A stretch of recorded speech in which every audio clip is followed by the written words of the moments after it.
Buenos días, buenas tardes, buenas noches. Bienvenido a Periodismo para Gatos. Soy José Manuel Rodríguez y este es el episodio número 15 de este podcast en el que hablamos con gente interesante sobre el presente y el futuro de la industria de los medios de comunicación, el periodismo, las tendencias que nos rodean en todo este sector, etcétera. Esta vez nos salimos del escenario tipo de una redacción, de una empresa informativa, para hablar de algo más genérico, de la comunicación, sobre todo de la comunicación de algo complejo, difícil y que nos condiciona sin que tampoco lo entendamos muy bien. Estamos hablando de la idea de Europa. Por eso hemos acudido a Ignacio Nuño, que es el responsable de la web del Consejo. Nos ha contado un montón de cuestiones interesantes acerca de su trabajo y acerca de la dificultad de comunicar para tantos millones de europeos con diferentes circunstancias nacionales, y creo que es algo que os va a interesar bastante. Así que muchas gracias por escuchar y os dejo con él.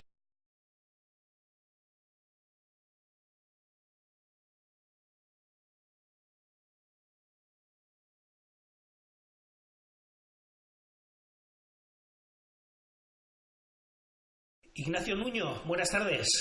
Hola, ¿qué tal? Buenas tardes. La comunicación de lo que es Europa, del proyecto europeo, es un tema muy interesante con todo lo que está ocurriendo, Brexit, la nueva regulación de datos en mayo, etcétera. E Ignacio trabaja en la web, nos contará más o menos cómo lo hace y cuál es su día a día. Trabaja en la web y en el servicio de comunicación del Consejo Europeo, si no digo mal, Ignacio.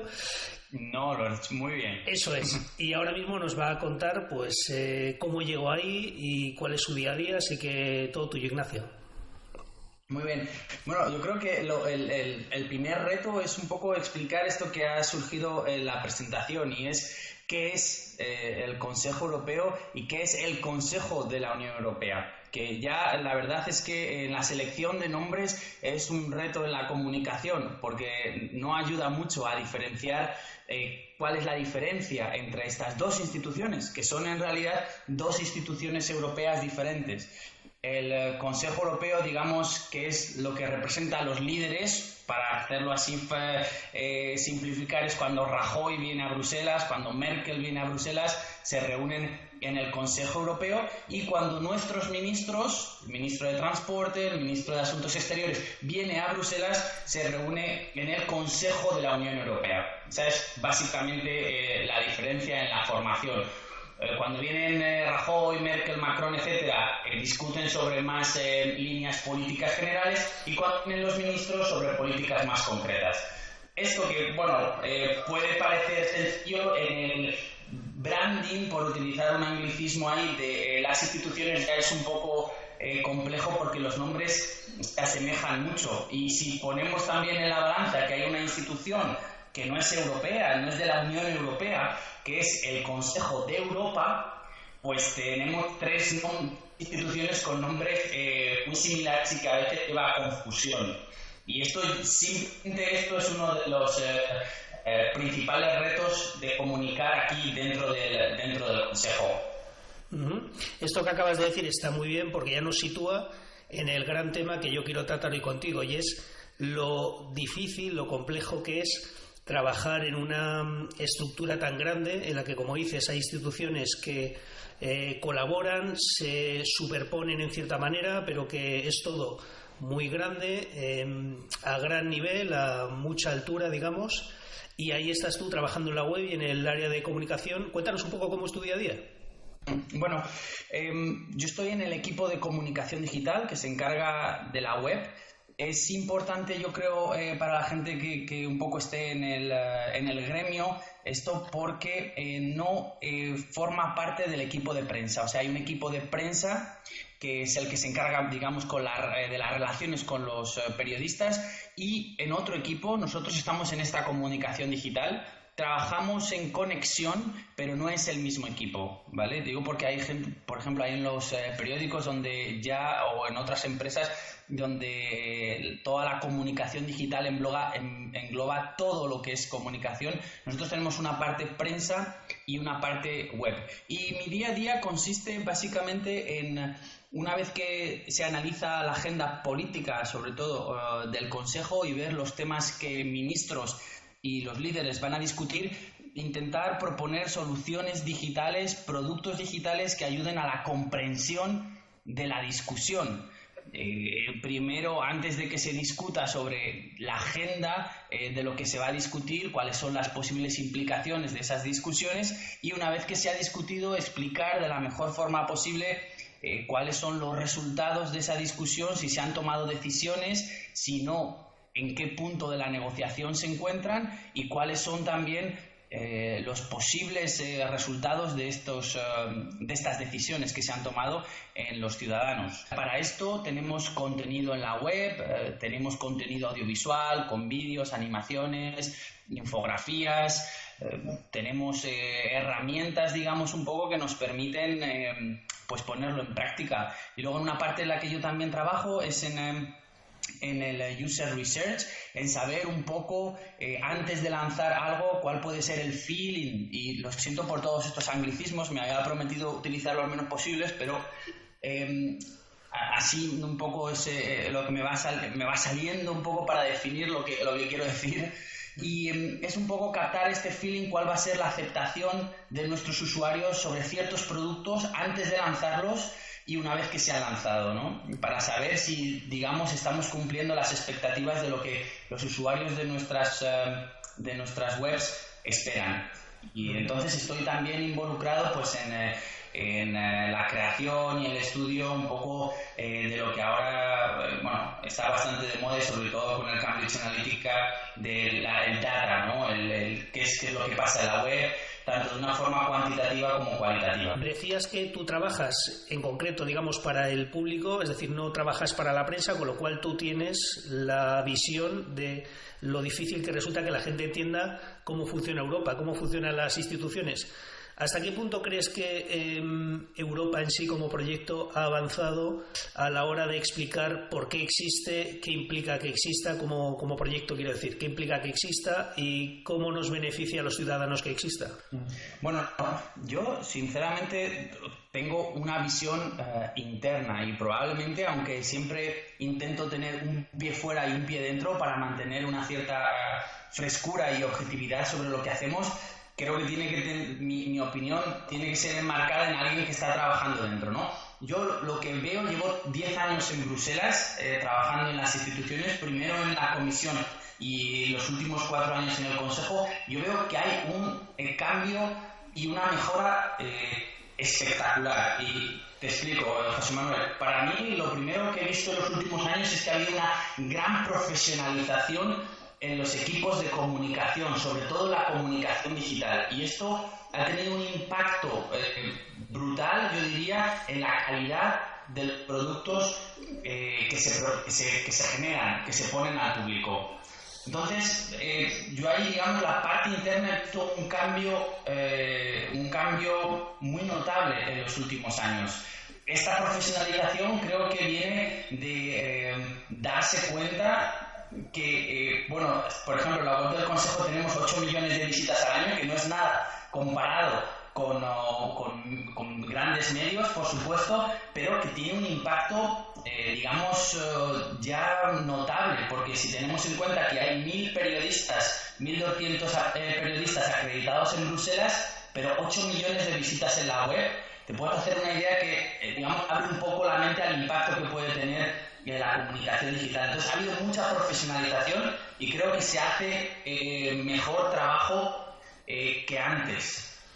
Ahora, si es suficiente, creo que es muy difícil contestar. Probablemente la impresión que tenga es que no, siempre te queda la impresión de que se puede hacer más y se puede hacer mejor, pero creo que se va hacia la dirección correcta. También es algo, y es mi opinión personal, que es imposible hacer desde Bruselas. O sea, la difusión de la comunicación europea pasa mucho por la gente que multiplica el contenido, y nosotros digamos que nuestras audiencias principales son gente que pueda difundir el contenido dentro de sus ámbitos de trabajo, si son periodistas, si son investigadores, si son profesores, y digamos tener esta ayuda de multiplicación, porque es imposible desde un rincón de Bruselas llegar a 400 millones de audiencia. incluso si ponemos bastante énfasis, por ejemplo, en el multilingüismo y que todo el contenido que producimos en la web es traducido a todas las lenguas oficiales de la Unión Europea. Por lo cual ya, digamos que se es bastante ambicioso en la red de personas que quiere llegar.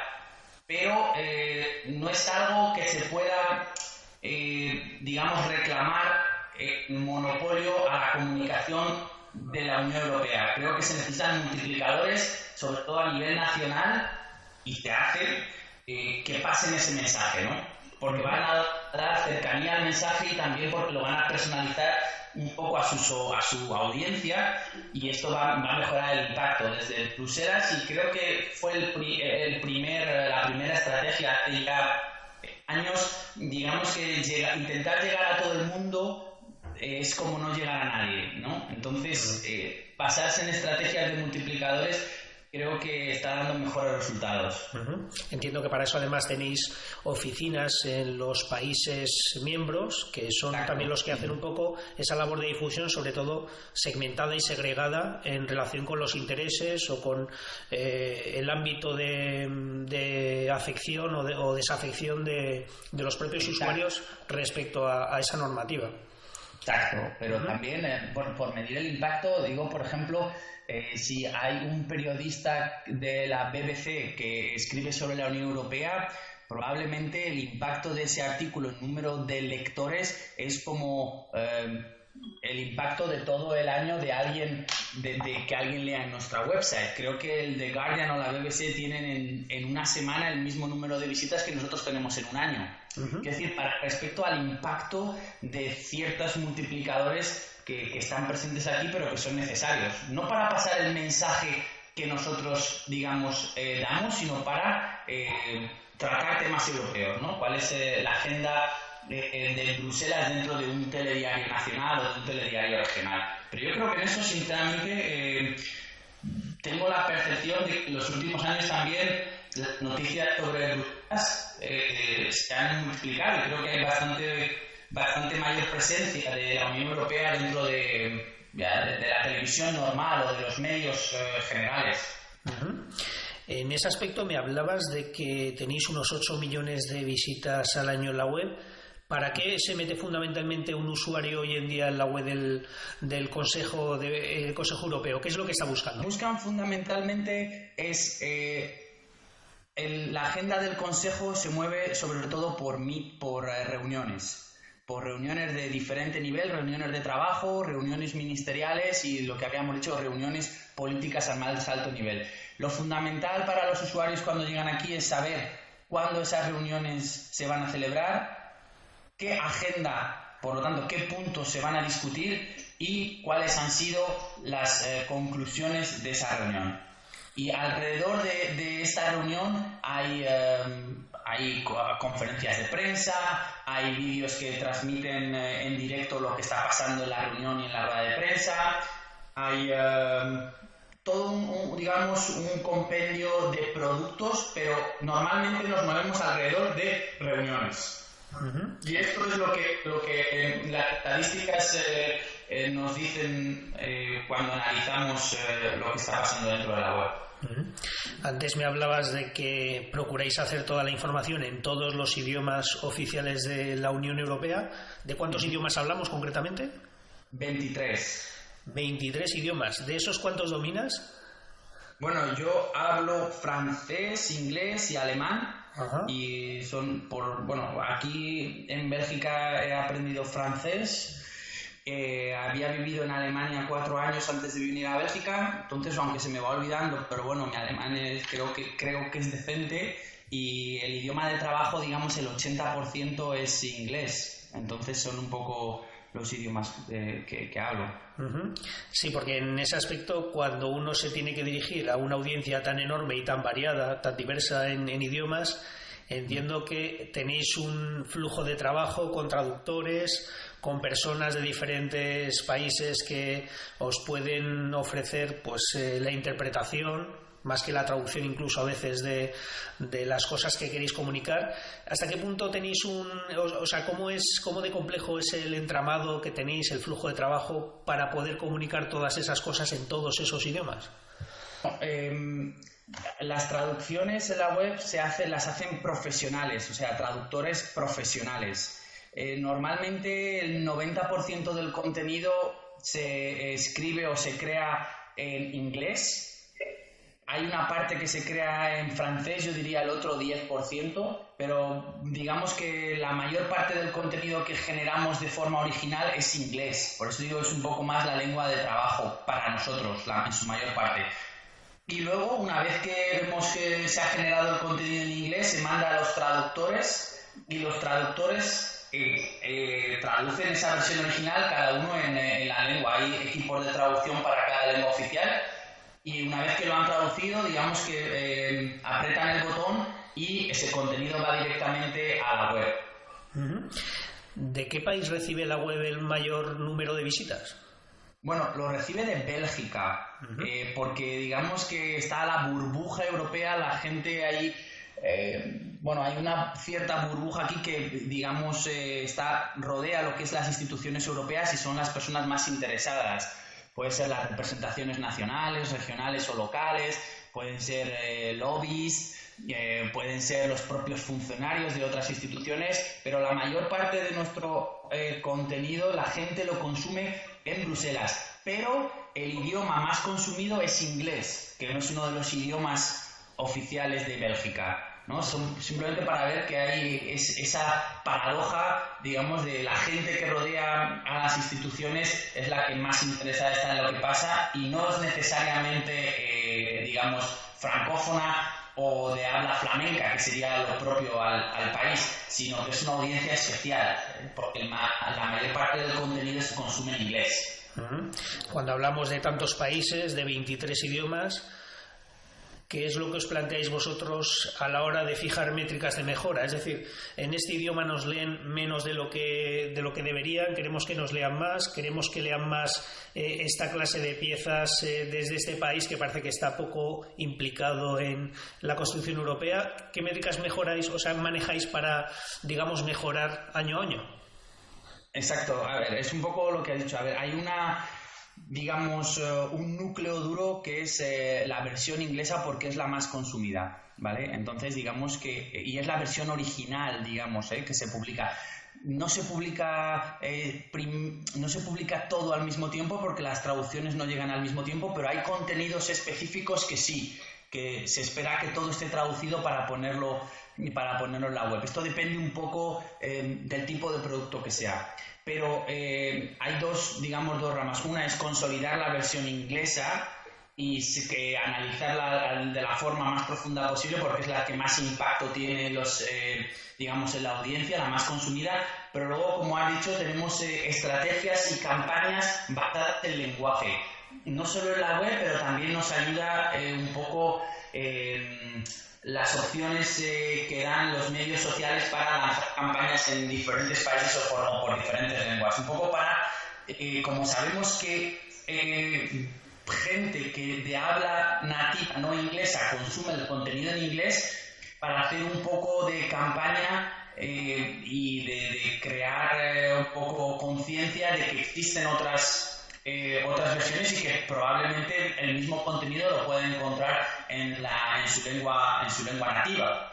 Entonces lo que hacemos es un poco campañas específicas para diferentes países con el hecho de dar un poco de visibilidad a la versión lingüística de ese país.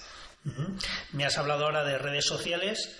Entiendo que eso también forma parte de tu trabajo, de tu ámbito laboral. ¿De cuántos perfiles estamos hablando a la hora de definir más o menos lo que está en vuestro campo de trabajo? ¿De cuántos perfiles en Twitter, Facebook, etcétera? ¿Cuánta presencia social diseminada tenéis en función de idiomas o quizás de países en concreto? Bueno, dentro del equipo en el que trabajo hay un pequeño, digamos, como grupo, un subgrupo que son la gente que hace redes sociales, ¿no? Yo no trabajo directamente en ese equipo de redes sociales, digamos, a tiempo completo, pero está dentro del equipo. O sea, hay un equipo especializado en redes sociales. Y a ver, no quiero equivocarme, pero te voy a decir, tenemos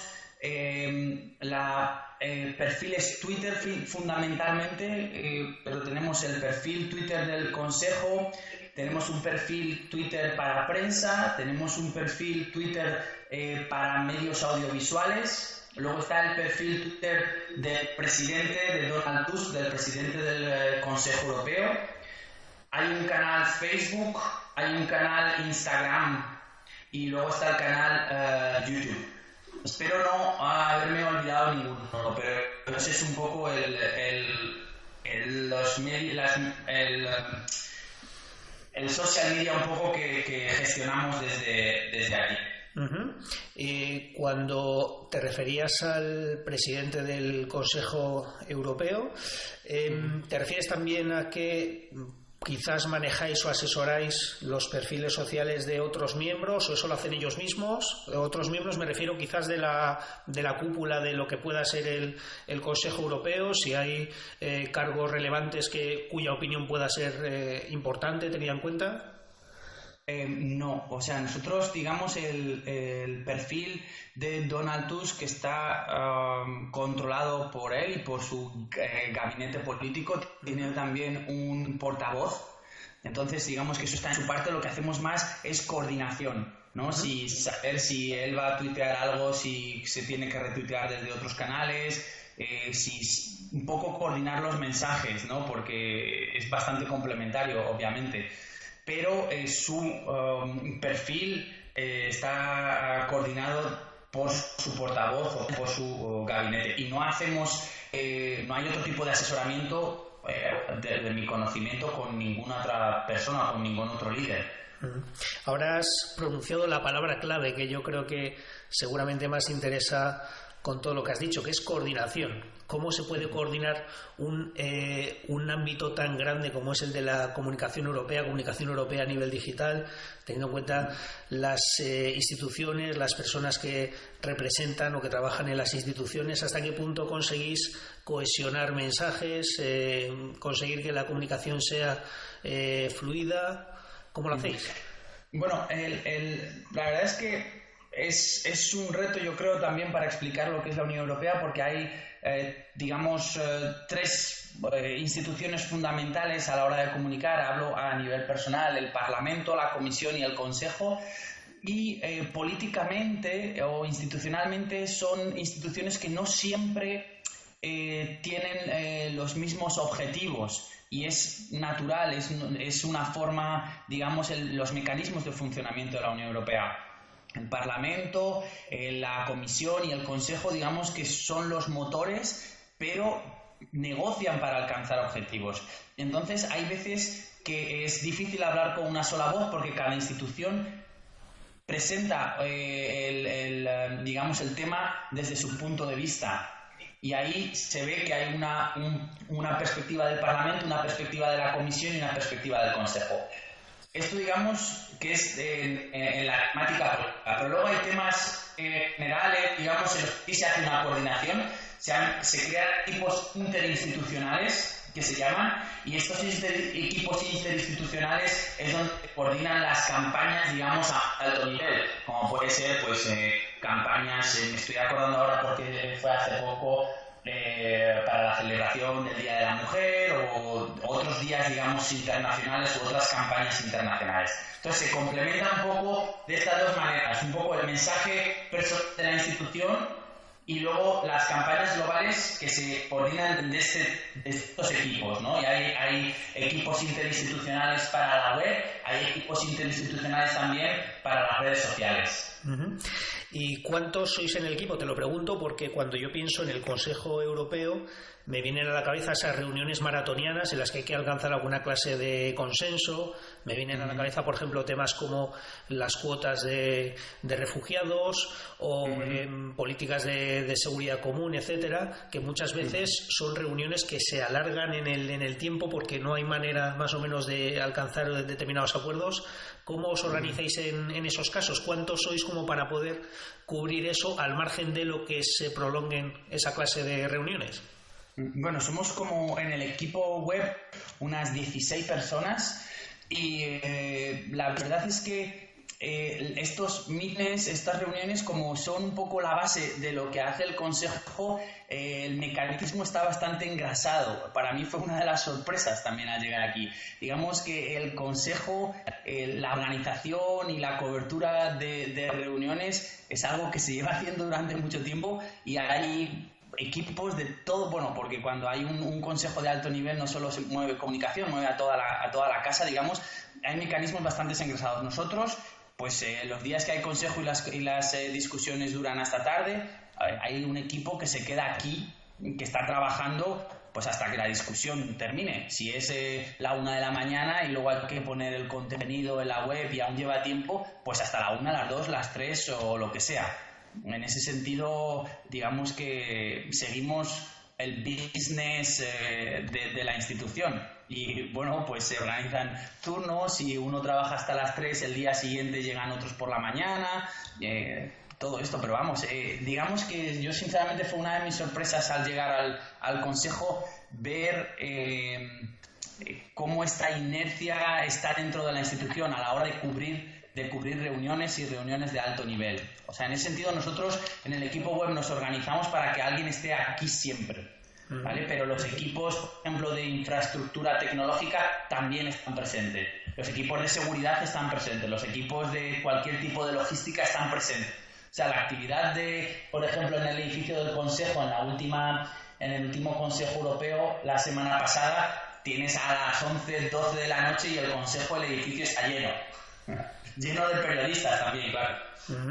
Y cuando se desata alguna clase de situación excepcional, estoy pensando en alguna crisis del tipo, no se me ocurre ahora en concreto, pero bueno, teniendo en cuenta que el Consejo reúne al final a los líderes de los distintos países europeos que en algún caso pues se haya podido caldear antes por declaraciones de unos u otros en medios de comunicación locales o internacionales, ¿cómo afrontáis una crisis del tipo este líder y este líder no están nada de acuerdo con esto y esto representa además una posible fisura concreta a la hora de determinar la política europea sobre determinado asunto? Estoy pensando, por ejemplo, ahora en el asunto de las migraciones, lo que pasó con Merkel, etcétera. ¿Cómo afrontáis esa clase de coberturas? Bueno, digamos que la información política, o sea, la valoración política de las decisiones no es la parte fundamental de nuestra comunicación. Digo dentro de la web del Consejo, ¿no? Porque las voces nacionales son los propios países o los propios líderes los que, digamos, tienen la propiedad de esa evaluación, de saber si la cuota ha sido demasiado elevada o ha sido no lo suficientemente generosa. Ese tipo de valoraciones, por lo general, yo diría casi el 100% de las veces no se hace dentro de la web. En la web lo que nos centramos es en un tono más neutro y más referido a los hechos. O sea, ha habido una discusión, esto es lo que se ha alcanzado. Hay unas cuotas para pesca, esto es lo que se ha alcanzado. Y luego la voz política, digamos, viene de parte del presidente, de Donald Tusk, sí viene, y luego de los diferentes actores nacionales.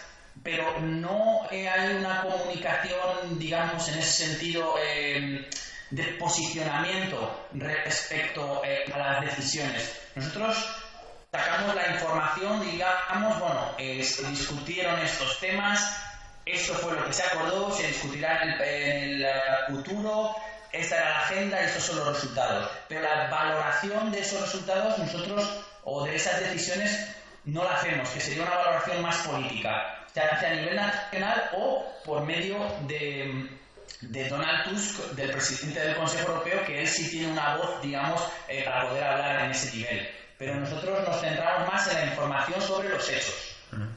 Y antes comentabas que estuviste trabajando en la Comisión Europea. ¿Cuál es para ti el mayor cambio de haber pasado de la Comisión Europea, que viene a ser más o menos lo que sería el gobierno de la Unión Europea, al Consejo Europeo. ¿Cuál fue para ti el mayor cambio profesional de pasar de una institución a otra? En la Unión Europea, digamos, estuve trabajando en algunos directorios generales, particularmente en desarrollo y también en mercado interno.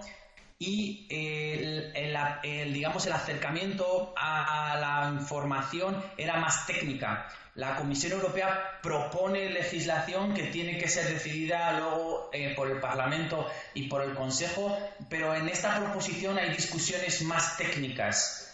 Cómo se va a hacer, cuáles son los detalles de lo que se va a proponer. Mientras que al llegar al Consejo hay un posicionamiento un poco más político, porque en realidad son los países miembros los que están aquí discutiendo y votando. Entonces este posicionamiento más político es lo que, digamos, para mí personalmente el cambio importante en cuanto a la comunicación. Si tuviéramos que resumir más o menos esto, podríamos decir que la Comisión Europea propone, el Parlamento da forma y el Consejo Europeo decide. Bueno, digamos que la Comisión propone y el Parlamento y el Consejo deciden. Tienen que negociar y deciden. La mayor parte de la legislación que se aprueba en Bruselas sigue la metodología, esto que llaman lo de codecisión. Entonces, sí. Parlamento y Consejo tienen que llegar a un acuerdo. Y son las dos instituciones un poco que digamos que llegan a ese acuerdo. Si la proposición de la Comisión luego es cambiada o no, es un poco lo que es el núcleo del trabajo de lo que pasa en Bruselas. Pero la Comisión propone y el Consejo y el Parlamento deciden. Dentro de unos meses llega el que probablemente será el gran hito de los últimos años de la Unión Europea, que es la salida de Reino Unido, es decir, el Brexit. ¿Hasta qué punto el Brexit os ha supuesto un reto comunicativo a la hora de decir, bueno, estamos explicando cómo la UE por un lado y el gobierno del Reino Unido por otro están negociando cómo separarse en los mejores términos posibles? ¿Hasta qué punto es complejo contar eso? Yo pienso que el Brexit hasta ahora, para nosotros, por supuesto, un reto a la hora de comunicar, fundamentalmente también porque sabemos que, es obvio que hay mucho interés en lo que está pasando. Por ejemplo, las páginas que tenemos sobre Brexit dentro de la web del Consejo son de las más visitadas, por supuesto, de toda la web, ¿no? Y cada información que sale, pues tiene una relevancia especial también, porque es algo, si me permites, como fácil de entender. No hay muchos detalles, pero te permite crear una historia de una forma simple, que todo el mundo, digamos, tiene en mente. Hay un país que se quiere ir y están negociando las condiciones y a ver qué pasa. Hay una fecha también, marzo 2019, con lo cual nos permite crear, digamos, a la hora de contar la historia, tienes elementos que permiten, digamos, contarla de una forma que se entienda bien.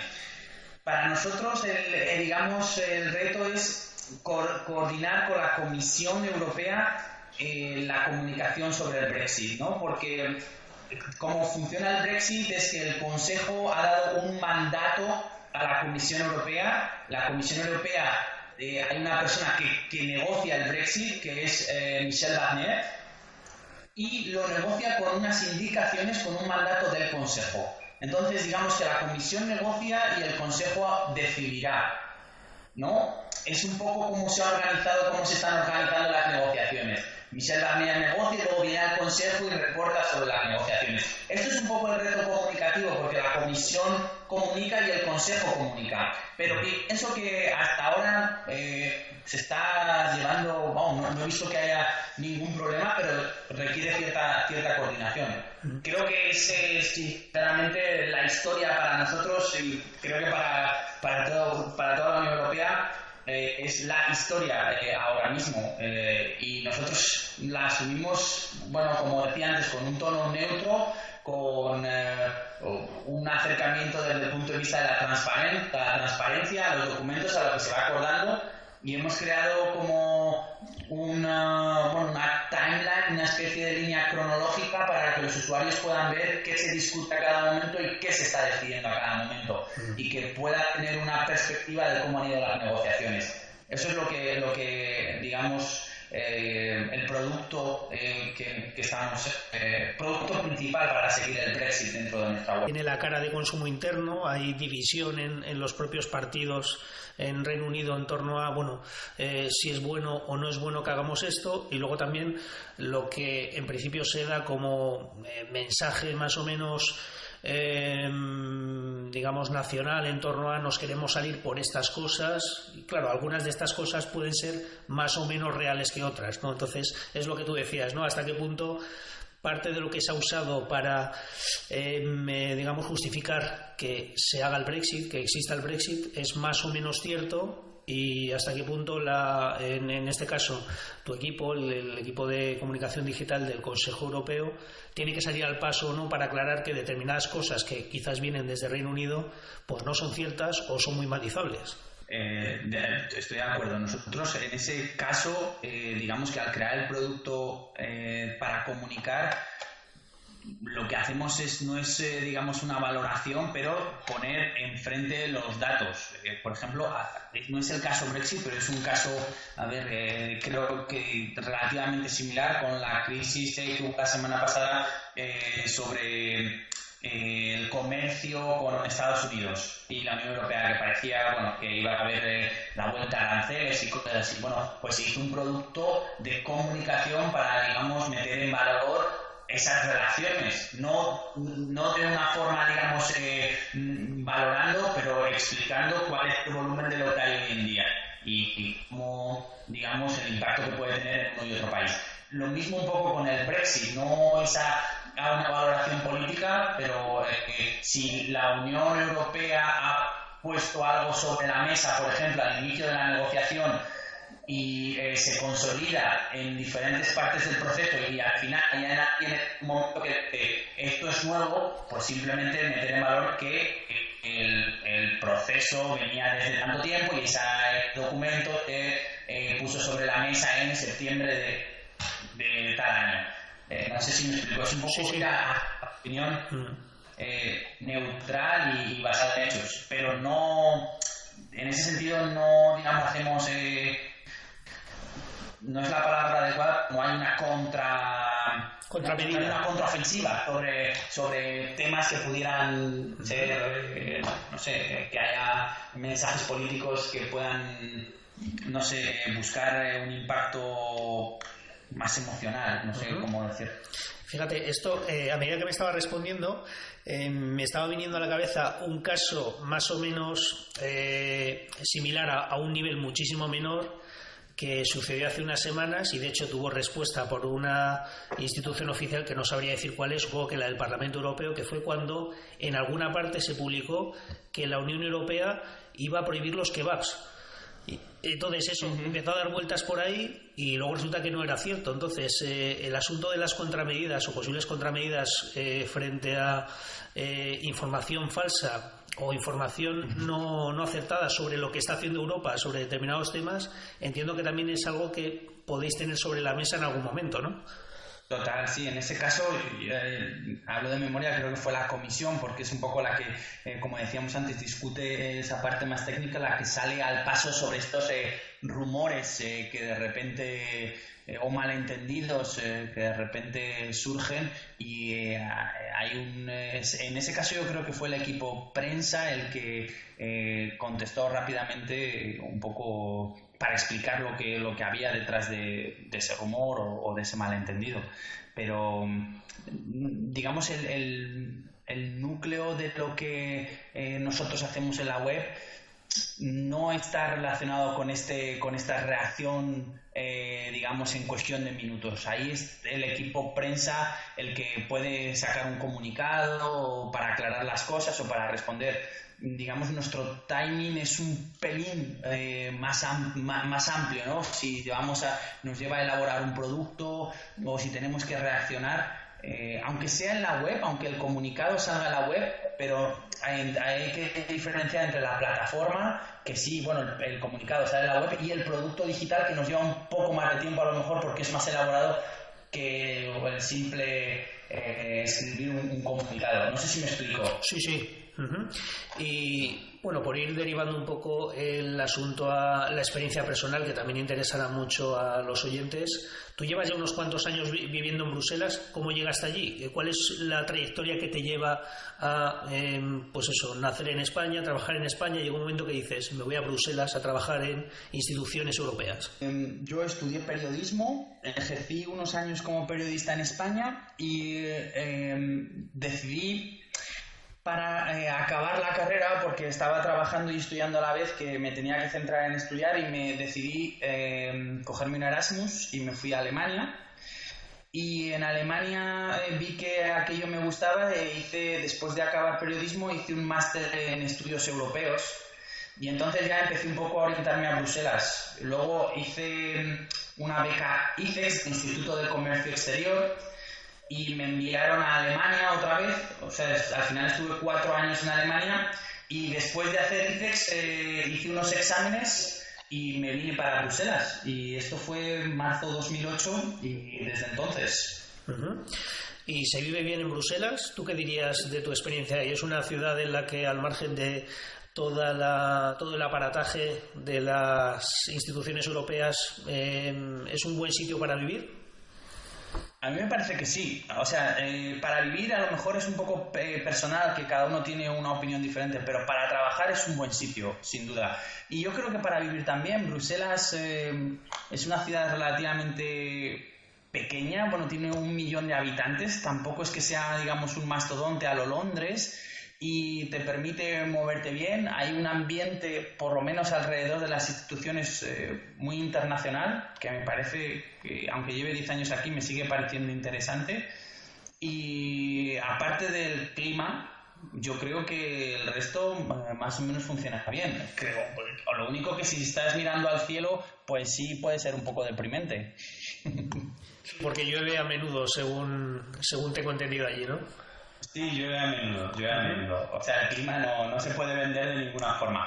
Pero aparte de eso, sí, sinceramente, si se logra un poco eso, no mirar al cielo todo el rato, creo que la ciudad es bastante cómoda, es bastante abierta, y pues se puede compaginar un trabajo interesante con una vida social, sinceramente, también interesante. Uh-huh. Yo estuve hace algunos años en Bélgica y me llamó mucho la atención una cosa, y es el hecho de que prácticamente es un país dividido en dos, con Bruselas en medio. ¿Hasta qué punto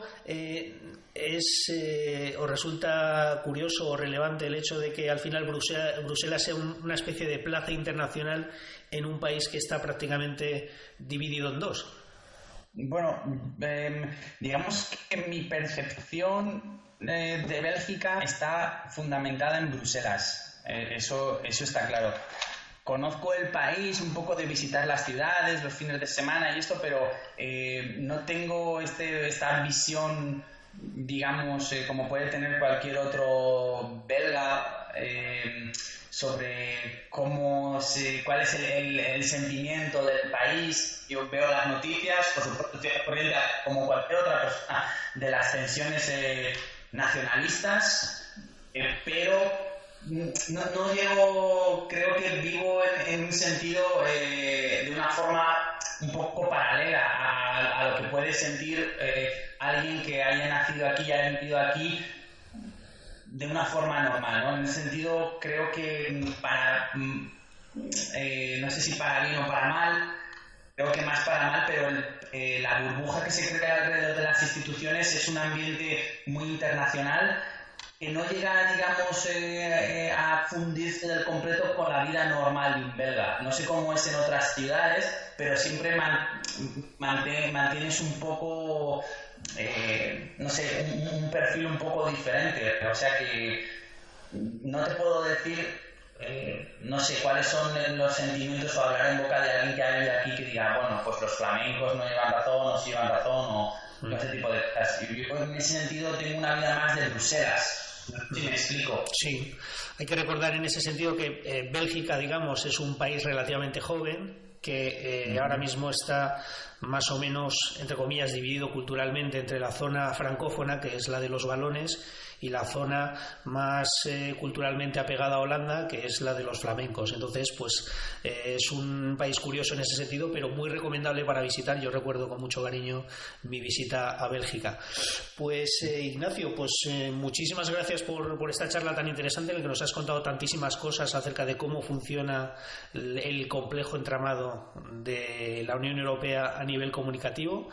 Digo, José Manuel, espero no haberme equivocado en algún dato que haya dado, pero si no es en concreto exacto, que no me hagan el reproche que no lo he querido dar mal, pero debe ser bastante aproximado.